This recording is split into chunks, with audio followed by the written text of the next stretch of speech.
Bienvenidos al taller de capacitación del curso del Instituto de Discipulado. Ha trabajado fuerte y avanzado en ser un mejor discípulo. Antes de progresar, me parece que algo interesante está pasando cerca de nosotros. Tengo en mis manos la palabra de Dios. Jesucristo nos dijo: el cielo y la tierra pasarán, pero mis palabras nunca pasarán. Tenemos algo de sumo valor. Tenemos las promesas de Dios que nos permite participar en la naturaleza divina y escapar de la corrupción de este mundo. Supongamos que alguien esconde un billete de $100 entre las páginas de su Biblia y usted lo encuentra. ¿Qué haría?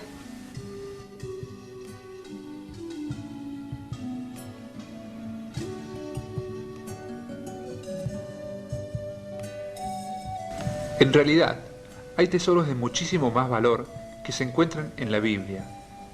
¿Cuándo fue la última vez que buscó tesoros en la palabra de Dios? Hoy vamos a aprender cómo encontrar tesoros espirituales en la palabra de Dios.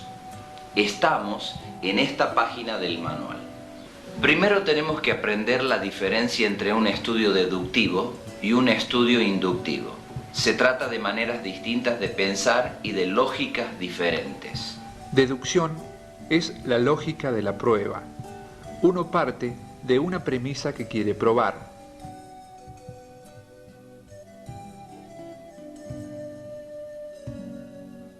Por ejemplo, Beatriz, yo creo que Jesucristo es Dios.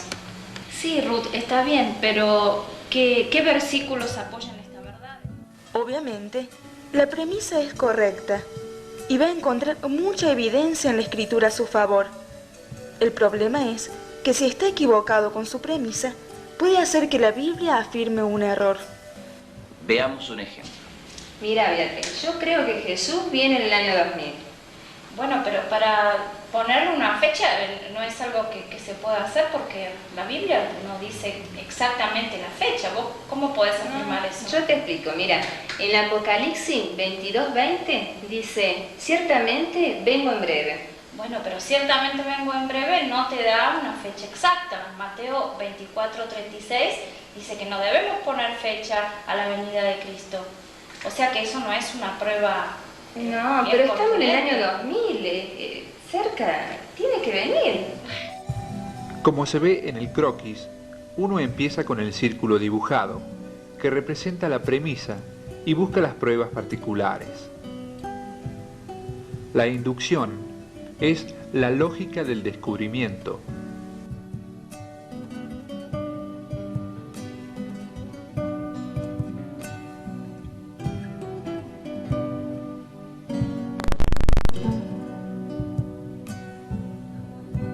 Uno trata de no tener otras premisas más que la palabra de Dios. Uno empieza a investigar qué dice la Biblia y saca datos. Basado en ellos, arma su conclusión.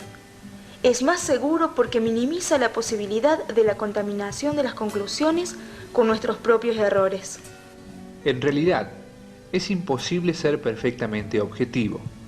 Siempre llevamos algo previo al estudio. Siendo correctos o no, nuestros preconceptos nos perjudican a la hora de descubrir el verdadero contenido del pasaje. Debemos dejar a un lado temporalmente nuestros preconceptos para que la palabra nos hable libremente. Vamos a tener que invertir mucha energía en la observación primero y luego en la interpretación, donde debemos confrontar nuestros preconceptos con la verdad bíblica antes de llegar a la aplicación. También tenemos que aclarar qué significa la inspiración de la Biblia. Decimos que la Biblia es la palabra de Dios porque toda la Escritura es inspirada por Dios y útil para enseñar, para redarguir, para corregir, para instruir en justicia. Ninguna profecía de la Escritura es de interpretación privada, porque nunca la profecía fue traída por voluntad humana, sino que los santos hombres de Dios hablaron siendo inspirados por el Espíritu Santo. ¿Cómo funciona la inspiración de las Escrituras? Dios comunica algo por su espíritu al escritor a través de sus pensamientos y vivencias. Pasa por su personalidad, su situación histórica y la cultura del escritor, y está registrado en las páginas de la Biblia. Si el escritor es detallista, La inspiración vendrá con estos detalles. Por ejemplo, el Dr. Lucas incluye muchas observaciones de los milagros en su Evangelio, algo que se esperaría de un hombre de ciencia. Se supone que Pablo fue una persona muy ordenada y esquematizada, porque se observa la tendencia que tenía de escribir sus cartas divididas en dos partes, con la teoría seguida por la práctica. La inspiración no significa que todo fue dictado palabra por Dios, sino el producto final es lo que Dios quiso.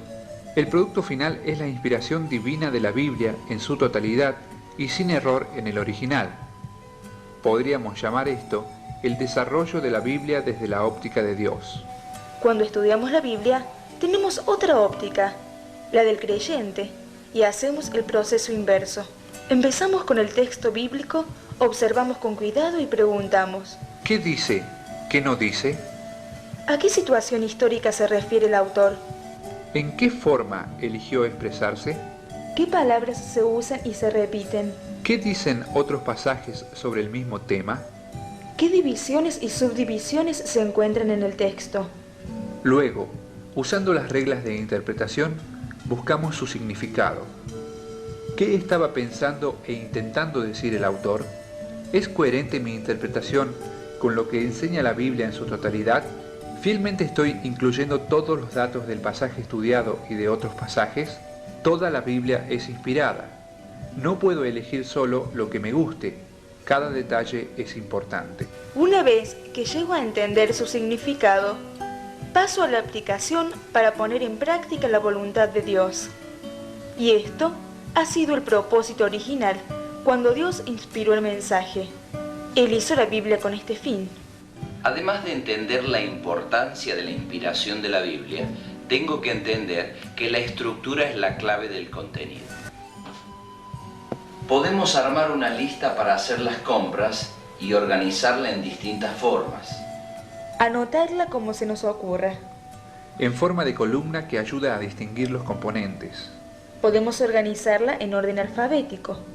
Es siempre la misma lista, pero todavía no nos ayuda demasiado. Podemos clasificarla en rubros, como encontraría las cosas en el supermercado. Podemos añadir colores según el rubro y sangría para aislar cada categoría. La lista no cambia su contenido, pero sí su estructura. Nuestra elección de estructura muestra nuestro propósito en hacer la lista y algo sobre nuestra personalidad. Cada escritor de la Biblia eligió una estructura a propósito. Mateo, por ejemplo, eligió incluir 3 juegos de 14 generaciones para mostrar la genealogía de Jesucristo que incluían la historia hasta David, la monarquía hasta el exilio a Babilonia y el tiempo hasta Cristo. ¿Por qué agrupó así y no en 2 grupos de 21? ¿Por qué hizo una lista abreviada? Son preguntas sobre la estructura que podría contestar cuando estudie el pasaje. El autor tiene una estructura en mente cuando presenta su argumento. La estructura contiene puntos claves apoyados por otros puntos. Hay divisiones y subdivisiones en la estructura. No se refiere a los capítulos y versículos que fueron añadidos en 1228 y 1551, sino que cada punto es un subconjunto de algo más grande. Es necesario entender esta estructura para entender el significado del pasaje. Hay que leer el contexto, entender la situación histórica y geográfica, el estilo del autor, el tipo de literatura, poético, profético, histórico, doctrinal. Cada autor eligió una forma de expresarse a propósito. ¿Por qué pensó así? ¿Qué estaba tratando de explicar? La mayoría de nosotros no pasa suficiente tiempo en la observación y se apura a realizar la interpretación. Perdemos muchos tesoros en el camino. Pensamos que entendemos su significado, pero sin invertir el tiempo y el esfuerzo necesario para encontrarlo. Se encuentra en el manual una lista de presuposiciones necesarias para estudiar la Biblia. Después de ver la clase, deben leerlas y averiguar si están de acuerdo con ellas. La Biblia tiene autoridad y es confiable bajo la guía del Espíritu Santo. Todo contenido tiene importancia. Lo importante no es necesariamente lo obvio, lo que salta a primera vista. La observación, la meditación y la oración son claves para la iluminación. La disciplina y el orden no son incompatibles con un entendimiento espiritual. La Biblia es para todos, y el creyente común puede indagar en busca de sus textos. Vamos a practicar un método de estudio que tiene muchas ventajas. Para que no sea tan largo, lo haremos en una sola página. Un día, un seminarista en un grupo me dijo que acababa de estudiar el mismo pasaje en su escuela y preparó una monografía de 24 páginas. Está bien, pero normalmente no se puede preparar semejante estudio bíblico cada semana. ¿Para qué sirve tener un método tan complicado si nunca lo usaremos? Los libros auxiliares no son imprescindibles. Es lindo tenerlos, pero no estamos limitados si no tenemos el dinero para comprarlos. Promueve la retención del contenido del pasaje. Nos concentramos intensamente en una porción corta. Observamos lo que dice el texto y no en lo que quiero que diga. Dejamos que la palabra nos hable. Este método facilita la enseñanza de la palabra y su aplicación. Muchos han experimentado un crecimiento en su habilidad de transmitir fielmente lo que dice la Biblia. El método es ágil y se adapta al gusto de cada uno. Aunque empezaremos con algo bastante esquematizado, con la práctica va a desarrollar su propio estilo de hacer este tipo de estudio. Reconocemos que es un poco difícil explicar este método porque se hacen varias cosas a la vez y depende mucho de cómo uno quiera desarrollar el estudio. Tengan paciencia. Si lo que sigue es mucho para entender de golpe, pueden ver esta parte del video otra vez si es necesario. Empezamos con una hoja en blanco.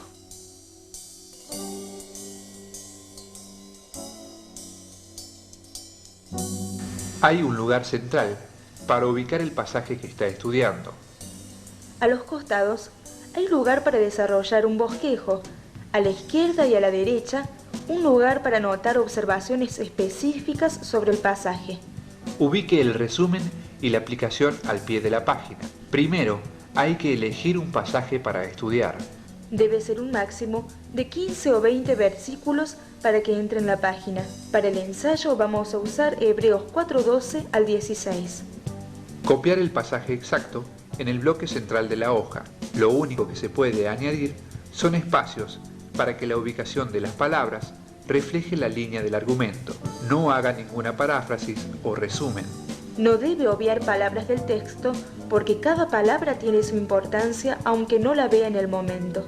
Si el pasaje tiene un listado con detalles, se pueden enumerar los puntos. Se pueden utilizar distintos tamaños y estilos de letras para destacar el argumento central, o usar colores para destacar palabras repetidas o un mismo tema. Le conviene hacer un borrador en lápiz e ir mejorándolo y añadiéndole observaciones y colores.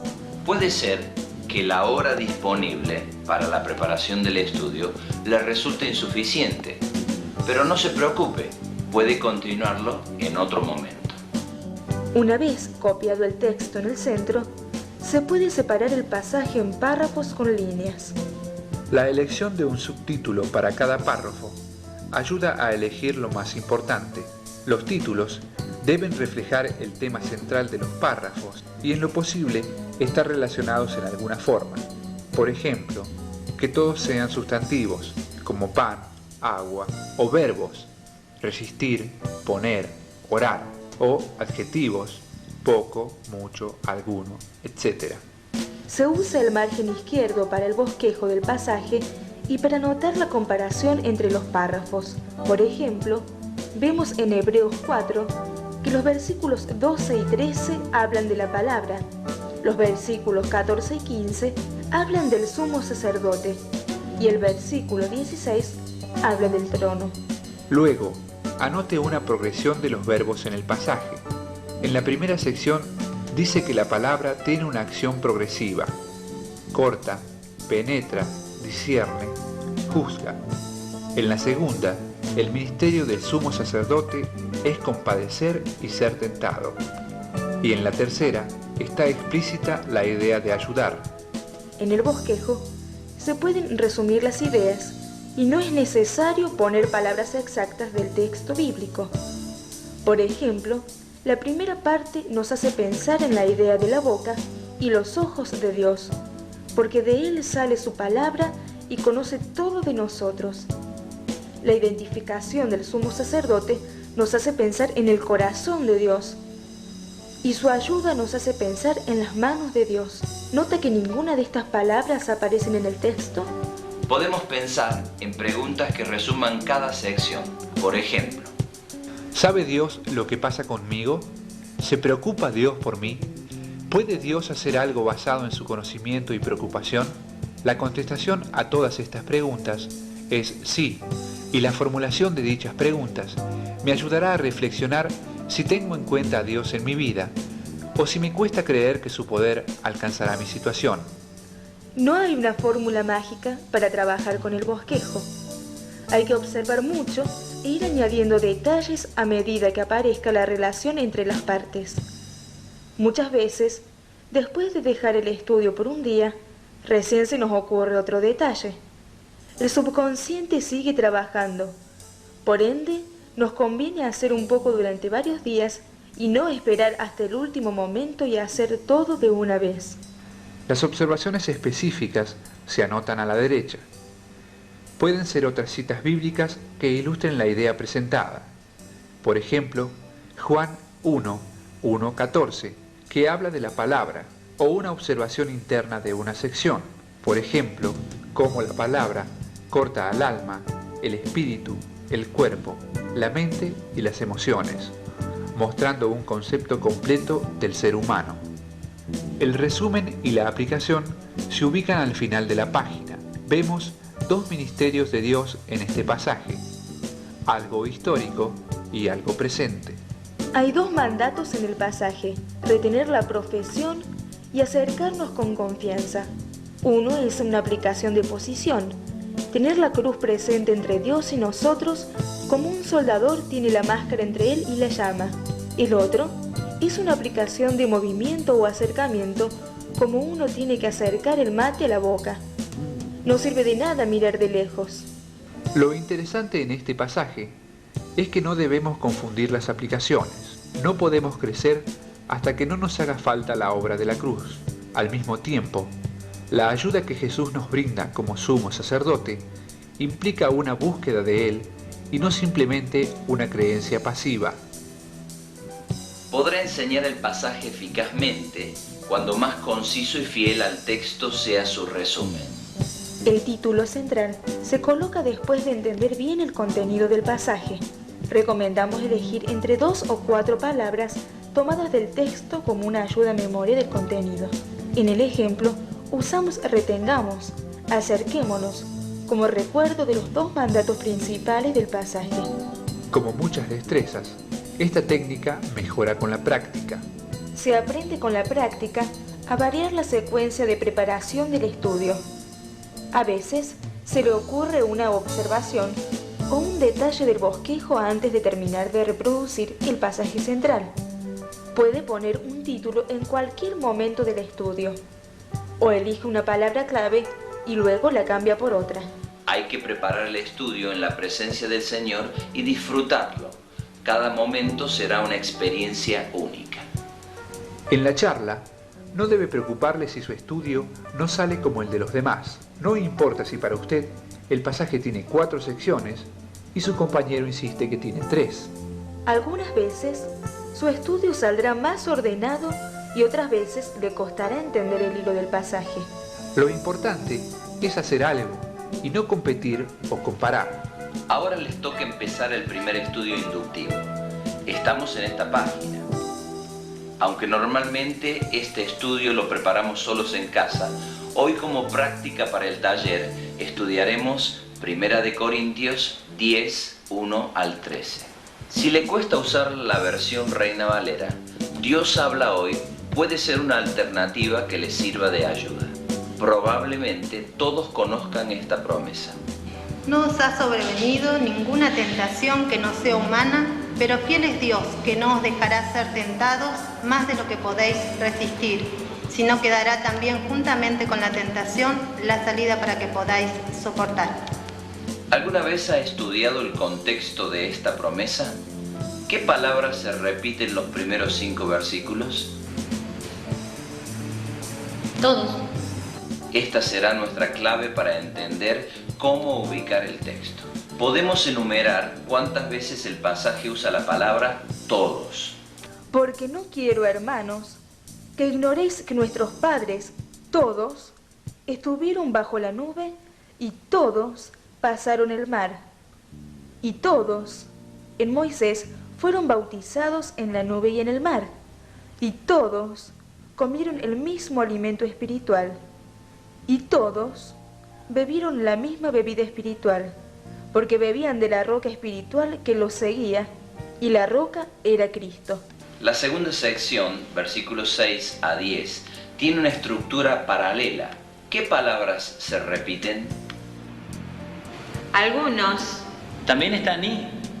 ¿Cómo? Hay mandatos como no codiciemos ni seamos idólatras. Luego las palabras, como algunos hicieron, y luego la consecuencia de este pecado. Se repite 5 veces. Esto también podemos enumerarlo. La tercera sección es más irregular, pero hay una clara progresión desde la primera parte. La primera sección habla de todos, la segunda de algunos, la tercera habla de nosotros, porque justamente está en juego a qué grupo vamos a pertenecer. A los que recibieron la bendición de Dios o a los que pecaron a pesar de haber recibido esa bendición. Recomiendo que medite sobre las consecuencias de su rebelión y por qué Pablo está diciendo esto a cristianos. Tome una hora para empezar a copiar 1 Corintios 10, 1 al 13 en el bloque central de su hoja. Tendrá que escribir con letra chica para que le entre bien. Recuerde dejar espacios para mostrar la progresión del argumento. Por ejemplo, en la primera sección, cada vez que aparece todos, ponerlo en una columna. Ahora me gustaría orar por ustedes. Querido Dios, te agradezco por esta posibilidad de presentar estos estudios y te pido que tú ilumines las mentes y los corazones a través de este método de estudio para que ellos se puedan acercar más y más a ti y que por medio de tu Espíritu Santo ellos puedan aprender y poner en práctica encarnando tu palabra. Lo pido en el nombre de Jesús. Amén.